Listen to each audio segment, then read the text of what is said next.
हे junkies, OnePlus Nord CE launch हो चुका है जो कि OnePlus Nord का सक्सेसर है। लेकिन अगर हम देखें सक्सेसर तो अपग्रेडेड चीज़ होती है, लेकिन यहाँ पर ये डाउनग्रेडेड है, लेकिन टाइम में ये अपग्रेडेड है, मतलब 1 साल बाद लॉन्च हुआ है। ये तो पैराडॉक्स क्रिएट हो गया।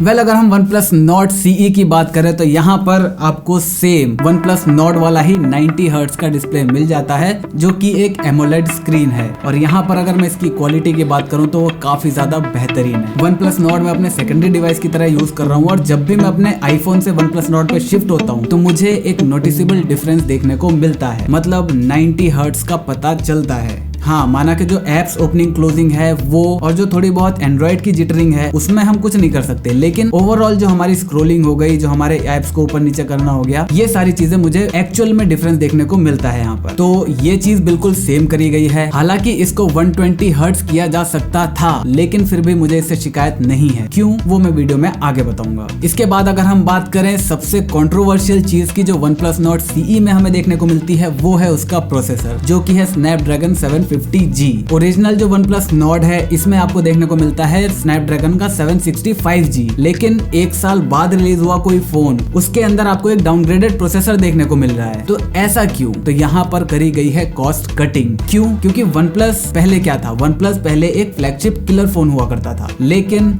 धीरे धीरे वो फ्लैगशिप किलर से किलर वर्ड कट गया और वो बन गया एक फ्लैगशिप फोन। अब उनको चाहिए था कि भैया हम फ्लैगशिप की तरफ तो चले गए, लेकिन हमें मिड रेंज में भी हमारे फोन चाहिए। प्लस अब क्योंकि OnePlus एक बड़ा ब्रांड बन चुका है, लोगों का ट्रस्ट वैल्यू को जीत चुका है, लोग इस पर भरोसा करने लगे हैं, तो ऑब्वियसली इसकी जो प्रॉफिट मार्जिन है वो भी अब बढ़ जाएगी। प्लस जो वो लोग सॉफ्टवेयर का एक्सपीरियंस देते हैं, लोग उसके लिए भी पैसा देने को तैयार है। तो इसी वजह से OnePlus ने अपनी प्रॉफिट वैल्यू को बढ़ा दिया था और इस वजह से इस फोन की प्राइस जो है वो शायद जो OnePlus चाहता था उससे थोड़ी सी ज्यादा बढ़ गई। तो यहाँ पर इस बार उन्हें इसी चीज को ध्यान में रखना था कि भैया हमें 25,000 से कम में रहना है। हाँ, मैं जानता हूँ कि OnePlus Nord CE का एक वेरिएंट है 12 GB RAM with 256 GB storage जो कि 28,000 का चला जाता है, लेकिन वो फोन्स स्पेशली बहुत ही रेयर लोगों के लिए है और मैं किसी को भी रिकमेंड नहीं करूंगा कि आप 12 GB रैम के लिए जाओ, वो भी Snapdragon 750 के साथ। तो यहाँ पर 750G क्यों, 768G क्यों नहीं? तो सबसे पहला रीजन मैंने आपको बताया कि कॉस्ट कटिंग करी गई है। कॉस्ट कटिंग क्यों करी गई है, कैसे करी गई है? कभी भी जब नया प्रोसेसर आता है, Snapdragon अगर कुछ भी लॉन्च करेगा तो वो वहां पर जब इनिशियल नया प्रोडक्ट है तो उसका दाम ऑब्वियसली महंगा रहेगा। इसी वजह से अगर ये लोग 768G यहाँ पर डालते तो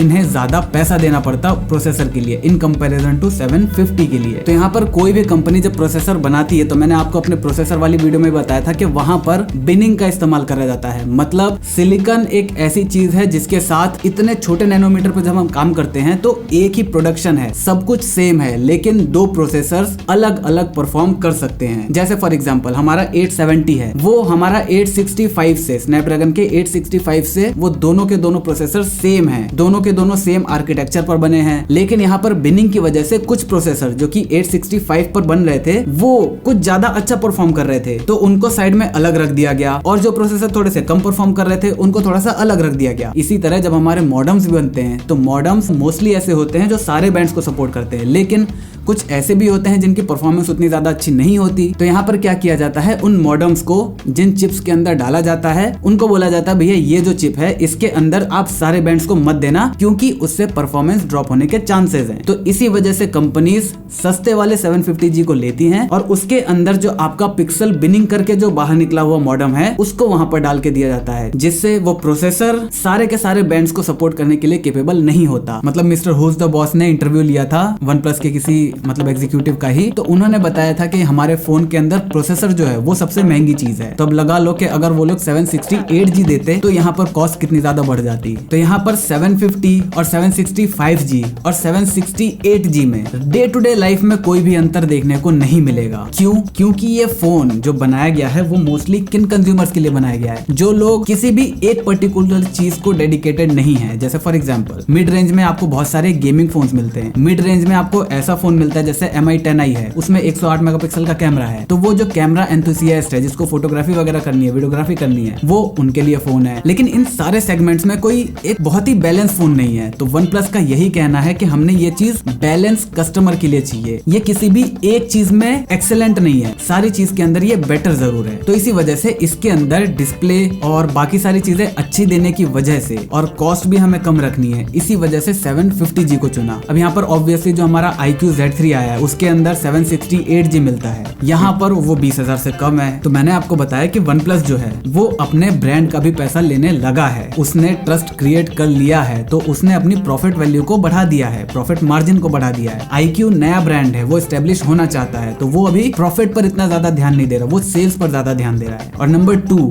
जैसा कि मैंने बताया कि बाकी सारे डिपार्टमेंट में ओवरऑल ये चीज अच्छी है जो OnePlus Nord CE है, लेकिन जो आपका iQOO है उसमें क्या है, जो कैमरास हैं वो इतने ज्यादा अच्छे नहीं है, जो आपकी डिस्प्ले है वो इतनी ज्यादा अच्छी नहीं है। हाँ, ज्यादा हाई रिफ्रेश रेट की है, लेकिन जो क्वालिटी है वो एमोलेड नहीं है, उसमें IPS डिस्प्ले देखने को मिलती है। यहाँ पर अगर हम इसके फिजिकल ओवरव्यू की बात करें तो यहाँ पे एक चीज निकाल दी गई है, एक चीज डाल दी गई है। क्या निकाला है? OnePlus का जो ऑब्वियसली जिसके लिए फेमस है अलर्ट स्लाइडर, वो यहाँ पर हटा दिया गया है OnePlus Nord CE से, और उसकी जगह डाल दिया गया है 3.5mm जैक, जो कि हमें ओरिजिनल OnePlus Nord में देखने को नहीं मिलता। ये मेरे हिसाब से यार कुछ ज्यादा ही चिंदी चोरी हो गई। इसके बाद आपको यहाँ पर 4 कैमरास मिलते थे, हालांकि जो 2 नीचे के कैमरे हैं जो कि डेप्थ सेंसर और मैक्रो सेंसर है, 5 मेगापिक्सल और 2 मेगापिक्सल का, किसी भी काम का नहीं है। तो ठीक है, यहाँ पर हटा दिया गया इन दोनों को और उसकी जगह दे दिया गया है 5 मेगापिक्सल का मोनोक्रोम सेंसर। और यहाँ पर जो मेन 48 मेगापिक्सल का सेंसर था उसकी जगह वहाँ पर 64 मेगापिक्सल का सेंसर दे दिया गया है। तो यहाँ पर एक चीज को अपग्रेड करा गया है। अब यहाँ पर अगला सवाल कि व्हाई दिस फोन, ये फोन क्यों लॉन्च हुआ? तो ऑब्वियसली जैसा मैंने आपको बताया कि OnePlus फ्लैगशिप में चला गया था, उसको मिड रेंज में भी आना था। तो मिड रेंज में OnePlus Nord आ चुका था, अब उनको वही कॉस्ट कटिंग करनी थी क्योंकि इसका दाम बढ़ गया था। इसी वजह से इन्होंने थोड़ा सोचा, प्रोसेसर को डाउनग्रेड करा, कुछ करा और इसी सीरीज को कंटिन्यू करा। और मेरे हिसाब से अब वो लोग इसी प्राइस सेगमेंट में खेलेंगे। तो अब बात करते हैं रिकमेंडेशन की कि ये फोन किन के लिए है। नंबर 1, अगर आप एक हार्डकोर गेमर हैं तो ये फोन आपके लिए नहीं होगा। क्यों?